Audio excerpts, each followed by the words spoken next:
치열한 접전이 벌어졌던 미국 대선. 개표 닷새 만에 승리의 여신은 바이든 후보의 손을 들어줬습니다. 하지만 여전히 트럼프 대통령이 결과에 불복하면서 버티고 있습니다. 배경은 뭔지 또 전망은 어떻게 보시는지 성선재 미국 뉴욕주 변호사와 함께 얘기를 좀 나눠보겠습니다. 어서 오십시오, 변호사님. 예. 안녕하세요. 미국과 한국 경계선상에서 이제 보시는 건데 어떻게 보면 어떻게 지켜보셨는지도 궁금하고 도대체 바이든은 뭐 때문에 이겼을까? 결정적인 승리의 원인을 뭐라고 보십니까? 네, 이번 미국 대선은 전대미문의 일이죠. 우리가 지금까지 한 번도 경험해보지 못한 이런 선거였는데요. 진흙탕 선거에 뭐 육탄전이다 뭐 이런 얘기를 합니다. 그렇게 해서 이루어진 선거인데 또 선거 과정에 코로나가 발생했죠. 네, 이것이 전 세계적인 영향이지만 미국이 지금 사실 제일 심각합니다. 그런데 바이든 후보의 선거 승리의 원인은 코로나라고 얘기하는 분들도 있지만 이것보다는 더 근원적으로 미국 사회의 통합이냐 분열이냐, 여기에서 대다수의 국민이 통합을 선택했다. 그리고 또한 품격으로의 회귀, 이런 얘기를 많이 합니다. 트럼프 대통령이 현실적으로 여러 가지 미국의 이익을 위한 조치들을 했지만 그동안의 언행이 굉장히 이 국제사회와 미국 내에서도 그 논란이 많았지 않습니까? 좀 대통령으로서의 품격, 품위가 부족했다. 이렇게 해서 국민들이 굉장히 눈살을 찌푸렸는데 이런 것이 그 승리의 원인이 됐고 하나의 빌미가 됐다, 패배의 빌미가 됐다, 이렇게 보는 것 같습니다. 그런데 패배한 트럼프 대통령이 승복한다는 연설을 멋있게 해야 또 당선된 바이든 후보가 또 뭐 수락 연설 같은 것도 또 멋있게 할 거 아닙니까? 근데 이렇게 버틴 사례가 얼마나 있었습니까? 미국 대통령사에서. 제가 조사를 해봤습니다. 미국 역사에 이런 적이 없습니다. 항상 패배한 후보가 먼저 그 승복 선언을 하고 그 다음에 승리한 사람이 수락 연설을 하는 것이 지금까지 미국의 정치적 관행이었고 미국 민주주의의 힘이라고 했습니다. 그런데 이번엔 처음으로 패배한 사람이 아직 패배를 승인하지 않았죠. 물론 이제 법적으로 본인은 재검표를 요청하고 있기 때문에 이런 것들이 확정이 안 됐기 때문에 나는 패배가 아니다 하고 있는데 정치적 지금까지의 그 관행에 있어서는 처음 있는 일입니다. 그러면 본인은 근데 뭐 벌써 골프를 치러 2번이나 나갔다 오고 뭐 이런 모습을 우리한테 보였습니다. 근데 무슨 전략으로 저러는 건지, 정말 소송까지 가면 뭔가 그래도 비집고 들어가서 이걸 판을 뒤엎을 가능성은 있는 건지, 그것 참 궁금합니다. 결론부터 말씀드리면 소송으로 뒤집어질 확률은 거의 제로에 가깝다고 봅니다.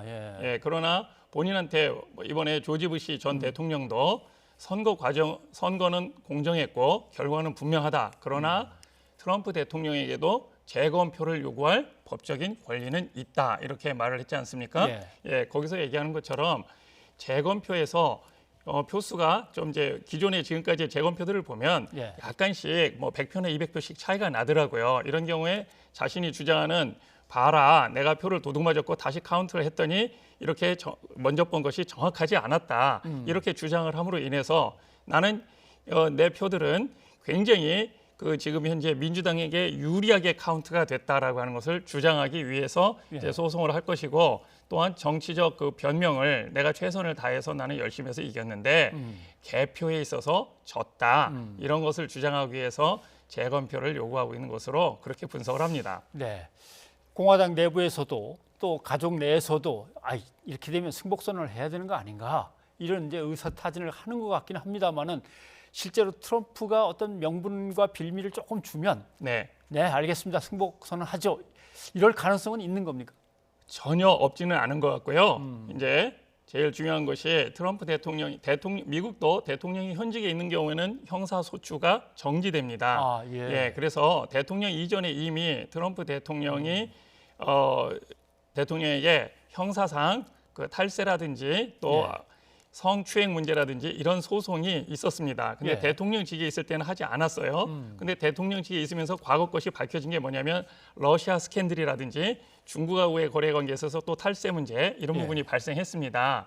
이런 것들이 대통령직을 물러나고 난 다음에는 지금도 벌써 양쪽 지지자들이 다 하는 말이지만 대통령을 체포하고 구속해라, 이렇게 주장을 하고 있습니다. 여기에 본인이 빌미를 제공해서는 안 되지 않습니까?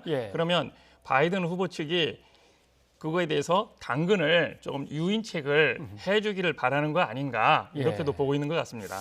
그러면 결국 뭔가 내 임기 완전히 마치고 떠난 뒤에 어떤 좀 안전판을 마련하고 싶다라는 의중이 담겨 있는 것 같기도 한데 네. 대체 어떤 비리 의혹들이 그동안 제기됐었는지 한번 좀 표를 보시면서 하나씩 좀 설명을 해주시죠. 네.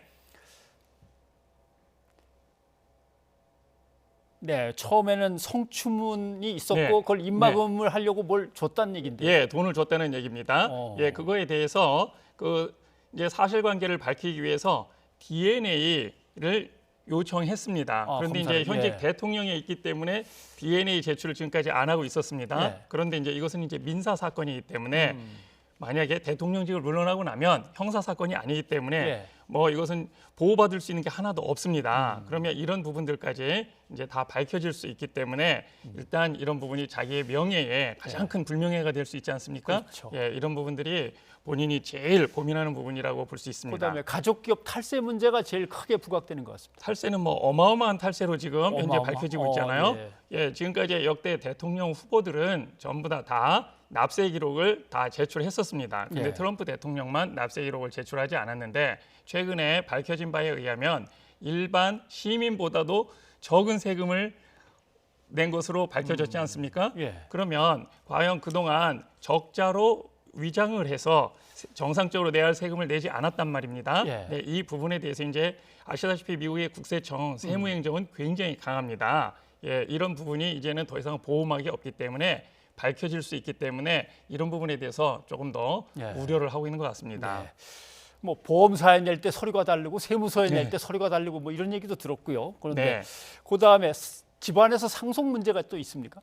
집안에서 지금 배다른 예. 네, 자녀가 있지 않습니까? 예. 예, 3명의 부인 사이에서 그렇죠. 각자 예. 난 이러한 배다른 자녀들이 있기 때문에 그 현재는 첫 번째 부인한테 난 자녀들이 거의 대부분 권한을 행사하고 있는데 법적으로는 똑같지 않습니까? 예. 그러니까 지금 현재 있는 그 영부인도 뭐 이혼을 뭐 준비한다는 벌써 이런 말까지 있잖아요. 그런데 나오고 거기에 있습니다. 예. 전제 조건이 상속을 똑같이 해달라. 그렇게 하면 현직 대통령으로 1월 20일 물러나는 날까지는 이혼을 하지 않고 하더라도 그 나중에 예. 이렇게 하겠다. 그런데 만약에 그것을 법적으로 각서로 이걸로 공증을 해주지 않으면 대통령이 있는 동안에 이혼 신청을 해서 예. 그래서 더 망신을 주겠다. 뭐 이런 얘기까지 나오고 있습니다. 네. 그리고 취임식 준비위원회 기금이 있었는데 그걸 유용했다는 얘기도 또 나온 거고요. 뭐 한두 가지가 아니기 때문에 그런데 현재 그 대통령 취임식에 대한 부분은 현재까지는 아직 공식적으로 밝혀진 것이 아니기 때문에 예. 여러 가지 설들이 있는데 그 부분은 아마 조금 더 밝혀져야 될 부분인 것 같습니다. 예. 아무튼 내년 1월 20일까지인데 그때까지 안 비워주면 모르겠습니다. 이게 대통령이 거주하고 있는 백악관에 뭐 집달리가 들어갈 수 있는 건지 명도 소송이 가능한 건지 무슨 방법이 있는 겁니까, 있기는? 미국 헌법을 만들 때 이 사람들이 제일 먼저 전 세계에서 가장 민주적으로 왕이 없는 대통령이라는 자리를 상정해서 헌법을 만들었습니다. 예. 평화적인 정권 교체가 당연히 된다고 봤는데 지금 처음 사상 초유의 일이 일어났습니다. 그렇기 때문에 명문의 규정이 헌법에 없습니다. 그런데 지금까지의 그 관리에 보면 현직 대통령을 보호하는 것은 청와대 경호국, 경호 요원들입니다. 그 사람들이 예. 현재까지 그날 낮 12시까지는 현직 대통령이었기 때문에 네. 현직 대통령이 끝나면 각하서 해서 바깥으로 미스터 프레지던트 해서 모시는 거 예. 즉 바깥으로 말하자면 뭐 좀 심하게 얘기하면 강제 퇴거를 하는 거죠. 그렇게 하는 것을 담당을 아마 대통령 경호국이 하게 될 것이다. 이런 얘기를 했는데 아마 그런 일은 사실은 벌어지지 않을 거라고 봅니다. 예. 전 세계에 중계되겠습니다. 만약 그런 일이 만약에 벌어진다면. 그렇게 된다면 정말로 뭐 미국이 자기 스스로 얘기하는 것처럼 예. 자기의 국격이 훼손되는 거기 때문에 그 이전에 그래서 지금 트럼프 대통령이 굉장히 강한 소송전을 하고 있는데 바이든 후보한테 보내는 사인이라고도 합니다. 아하. 당근책, 유인 이런 부분에 있어서 조금 더 나를 좀 진정시켜 달라 예. 뭐 이런 것들을 해서 아마도 공화당의 실력자인 미치 매코넬 상원 원내대표와 바이든 당선자와 예. 곧 이제 할 라인을 이렇게 주고받을 것이라는 이런 얘기가 있습니다. 뭐 어제부터는 바이든 후보 뒤에 이제 바이든 당선인이라고 다 붙여서 쓰긴 합니다만 아직 네. 공식적으로 당선인은 아닌 것 아니죠. 같고요. 예. 네. 그럼 어떻게든 빨리 당선인 신분을 확보하고 그다음에 네. 이제 대통령 취임 절차를 밟아야 되는데 네. 그 바이든 후보로서 할 수 있는 건 뭐가 있는 겁니까, 절차상? 바이든 후보는 바이든 당선인이죠. 당선인, 이제. 네, 바이든 당선인은 이제 만약에 트럼프 대통령이 현재 문제가 되어 있는 6, 7개 주에 예. 재검표를 요청을 하면 그거에 대해서 빨리 재검표를 해달라. 근데 그거는 거부할 수가 없거든요. 그러니까 재검표를 되도록 빠른 시간 내에 11월 말까지 끝내달라. 이렇게 하면서 트럼프 대통령이 소송으로 계속 1심, 2심, 3심 지연을 한다면 연방 대법원에 12월 8일 날이 선거인단 확정하는 날입니다. 그렇죠. 예. 그 이전에 연방 대법원이 개입해서 정치적 기본권과 선거의 효율성을 고려해서 특정한 시점을 정해서 이것을 결정을 해달라라고 이렇게 신청을 아마 하게 될 겁니다.